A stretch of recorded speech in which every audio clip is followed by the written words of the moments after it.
Hello, my lovelies. I'm Jenny O, the author with no last name, and today I want to talk about Twitter, trigger warnings, algorithms, and other controversial topics, I guess. So I've been holding off talking specifically about Twitter because the whole Twitter thing has been up in limbo and we don't know what's really going to happen. And we probably aren't going to know what's really is going to happen till about March for sure. Because in March is when they are supposed to have an edit by one of these either trade commissions or communication commissions from the US government. And if they're not prepared for that audit, well, things are going to get very spicy very fast. So let's talk about why I'm talking about Twitter for a second. The reason why I want to talk about Twitter is because most of the traditional publishing agencies and agents and publishers and even some indie ones hang out on Twitter. Twitter is where you have your pitch fests. It's where you can create personal parasocial relationships with agents by commenting on things they say on their Twitters.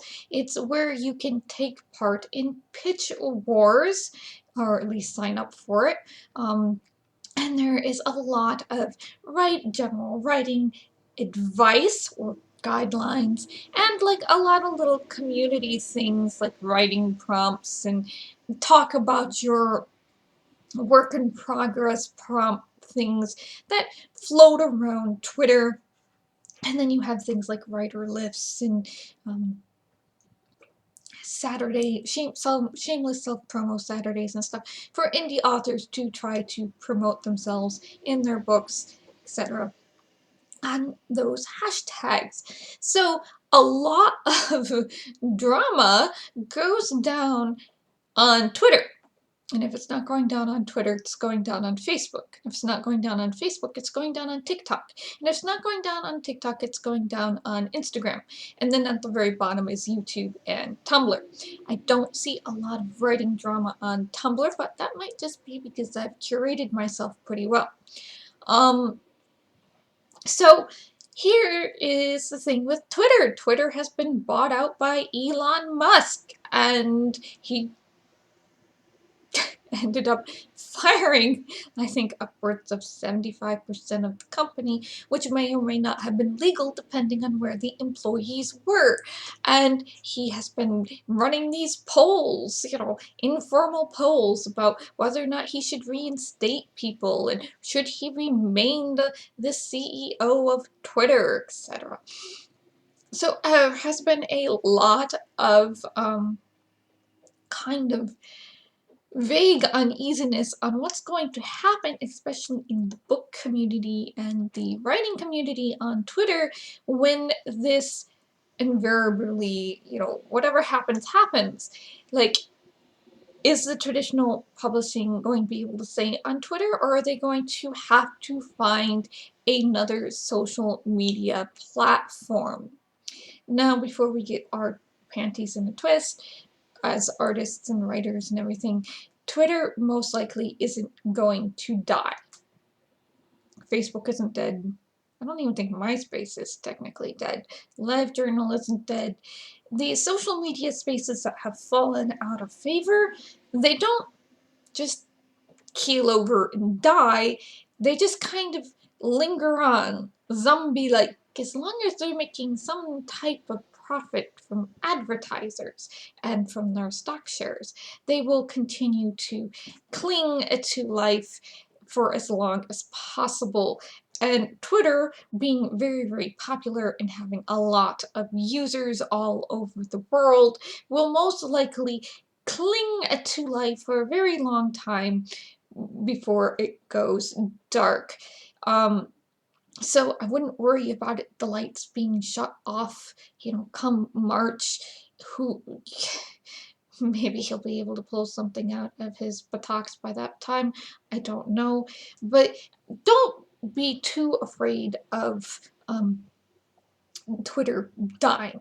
Now, would it be wise to see if you can find a secondary social media, whether it's Mastodon or you decide to show up over on Tumblr to look at the writing advice there, or all these other smaller social media sites that are coming in to try to take advantage of Twitter finally falling to its knees. And yes, it would probably be wise to do that, but I would really keep an eye on where the agents and the publishing houses and your big name authors are heading, to see if you want to head in that direction.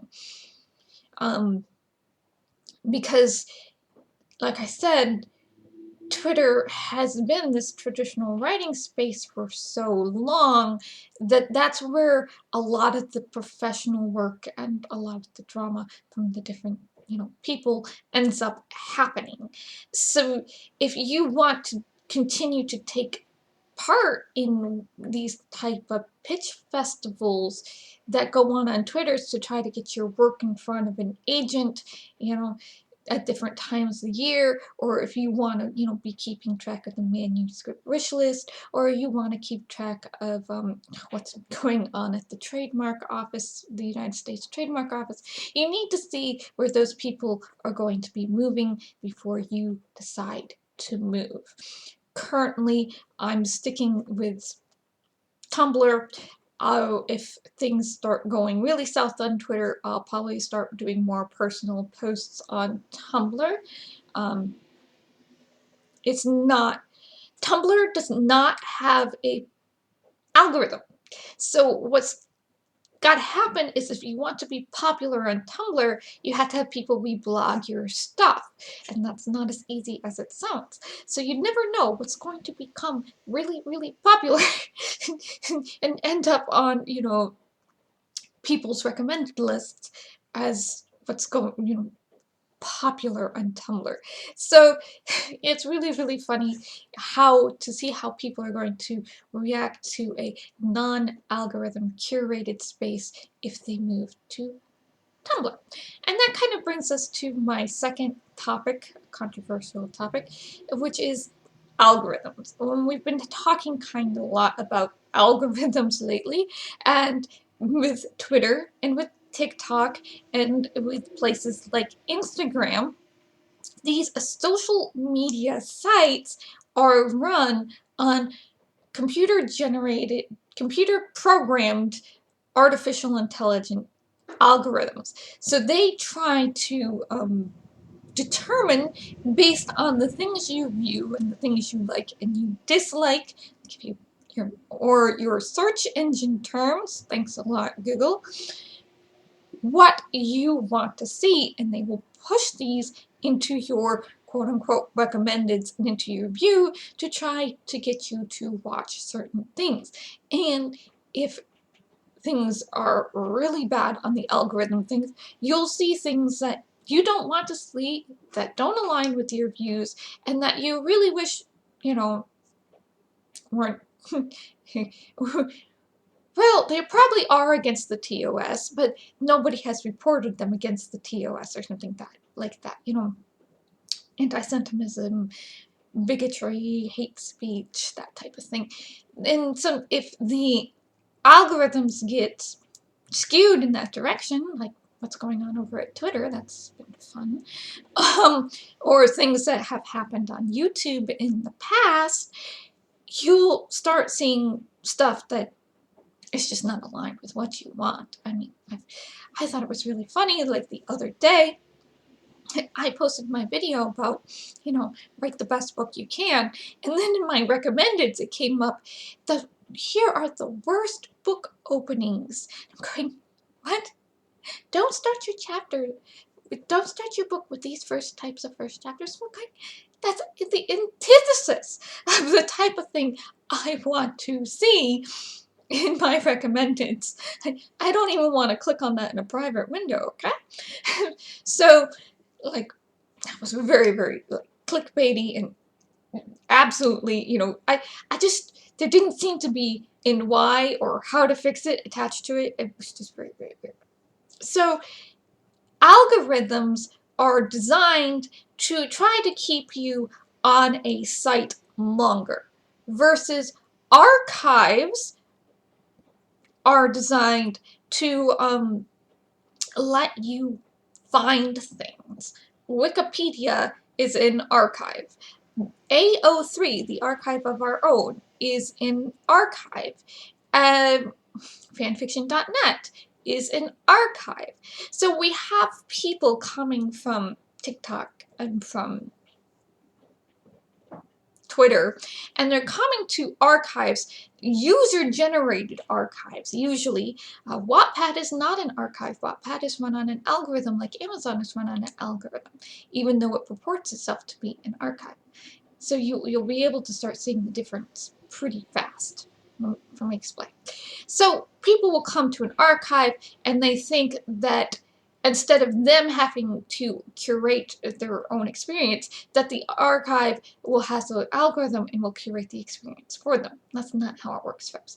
And that if they post at a certain time, or that they post multiple times, it will push their story up in the rankings and they can become #1 the best. That's not an archive. That's not how archives work. So in an archive, say like AO3, or with, well, Tumblr has a user-generated algorithm, or with fanfiction.net, you have to curate your own experience. And some people, some users, don't like that. They want, AO3 to curate their experience for them with an algorithm. And I say to you, go to Wattpad. Because that is literally what Wattpad is going to do. Wattpad, as you start to use it, and the more you use it, is going to start curating your experience for you. Because there is an algorithm. These works have had so many interactions. So we're going to show you these 2,000 works that are the top of whatever's going on in, this category or this tag. And these are the tags you like, so these are the works we think you are going to like. That is what an algorithm does. Okay?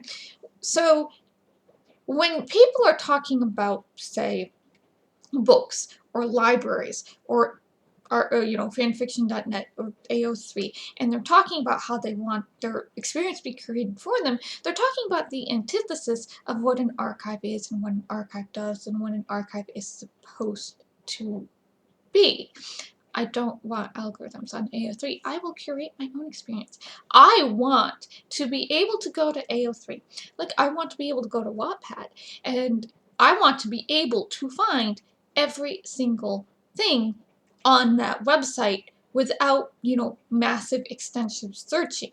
I want to see something by date. I better be able to say, okay, I want to see this year and search out that specific year and go through that whole year of XYZ tag. I better be able to curate my own experience in the archive. And I can't do that on Wattpad. Wattpad is not set up in such a way for me to be able to go, this is the latest book, and this is the very first book that they ever uploaded to Wattpad. I can't do that on Wattpad. It's just not,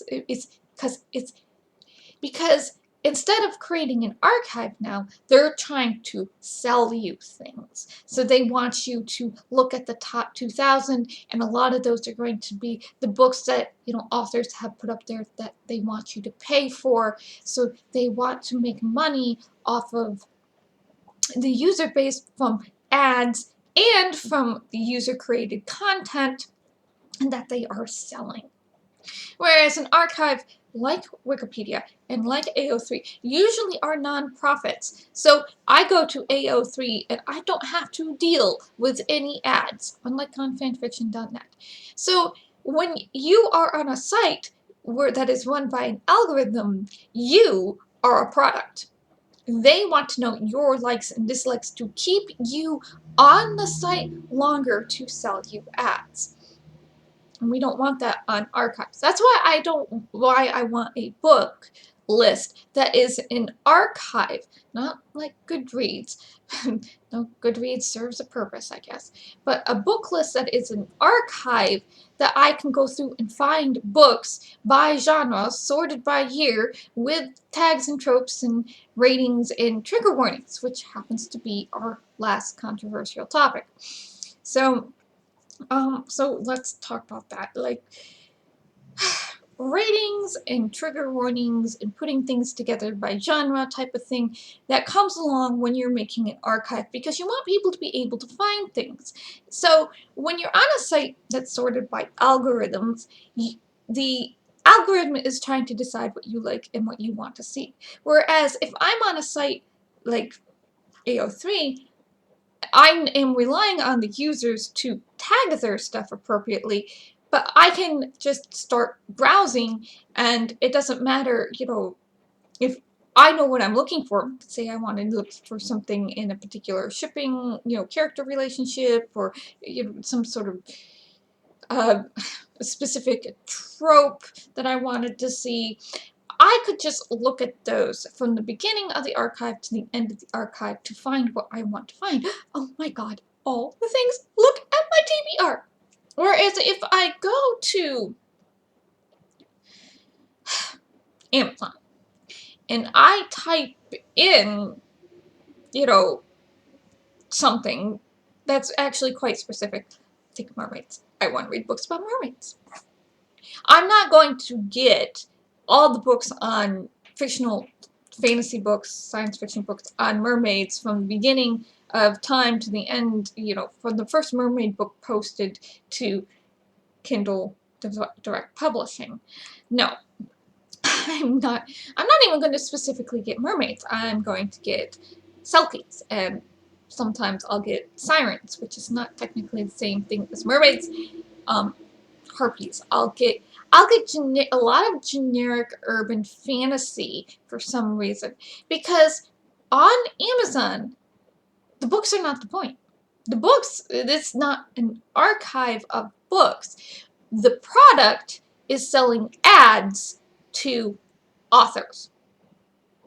That's the product. So the algorithm is set up so that the authors with the most clicks and who are willing to pay for the most ads will end up on top of the quote-unquote bestseller list, while authors who are not publishing every 3 months, who don't have money for ads, who are just using the keywords and trying, thinking, just getting their work out there is going to be not, I know it's not enough, but it's going to start something, end up being outside of this pay to play type of thing, so their work never gets seen because it's buried by an algorithm, which is really not fair to readers or to authors who are poor and or who don't want to spend tons and tons of time doing all this type of marketing to Amazon, or marketing on Facebook, or marketing on Twitter, or so you're spending more time being a customer to Amazon, even though Amazon is your quote-unquote distributor, than you are writing your books type of thing. It's a rigged game over there on Amazon, and it's almost the exact same rigged game over on Wattpad, just so you know. So this is why I really want that archive, like AO3 like archive for books, both indie published and traditional published, that would be able to be searchable so that people could find what they want to read without wondering if an algorithm is telling them, oh, this has the most interactions, or this person has paid for the most ads type of thing. Try putting in werewolves on Wattpad and see what you get. It's not fun. I'm telling you like that. But this also comes upon what is very common in now, at least in fan fiction archives, which are story ratings and in things like tagging and trigger warnings and things like that. And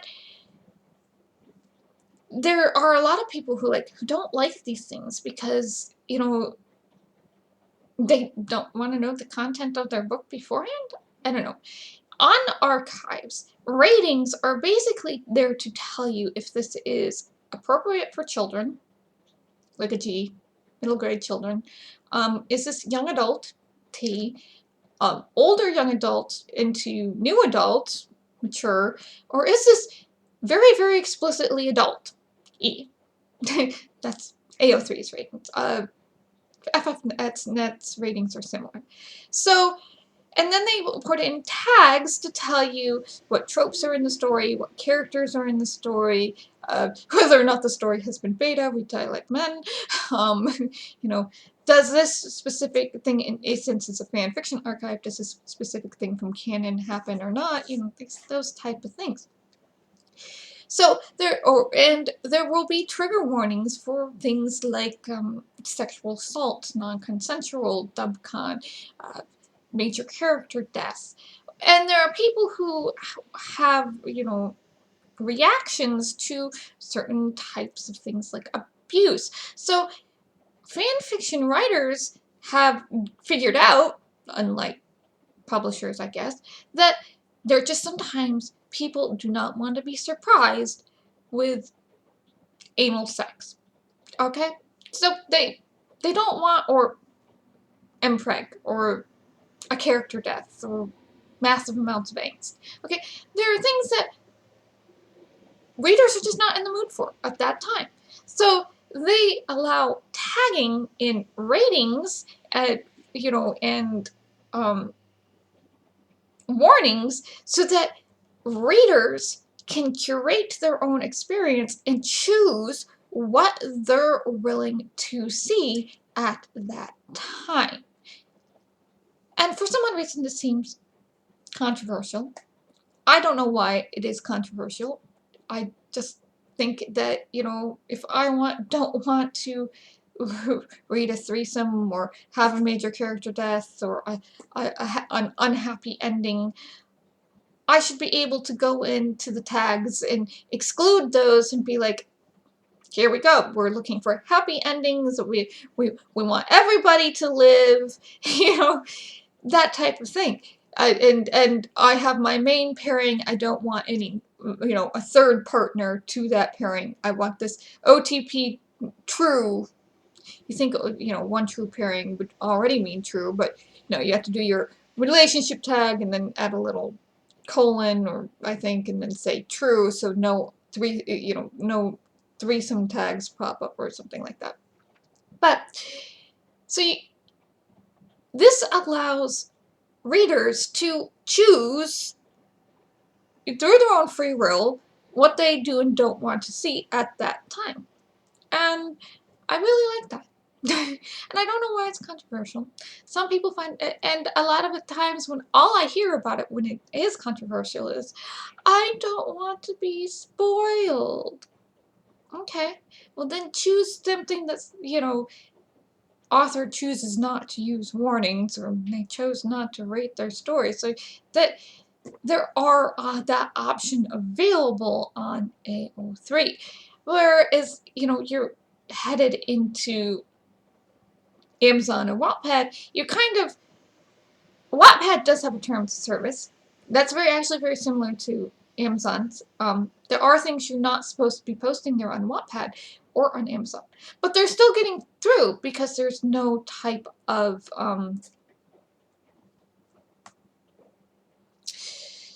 filter. There's no filter. There's nobody there checking to make sure that what you're saying is actually going on. So you will be running through Wattpad and you're going to come across stuff that's not tagged, not labeled, and is against their terms of service, and the only way it's going to be taken down is if you report it. Same with Amazon. And, it's just like this wild jungle crapshoot of... and I just did not want that today. I wish there was a way to get rid of that. Oh, that means, putting some sort of warning, or you're relying on authors being honest.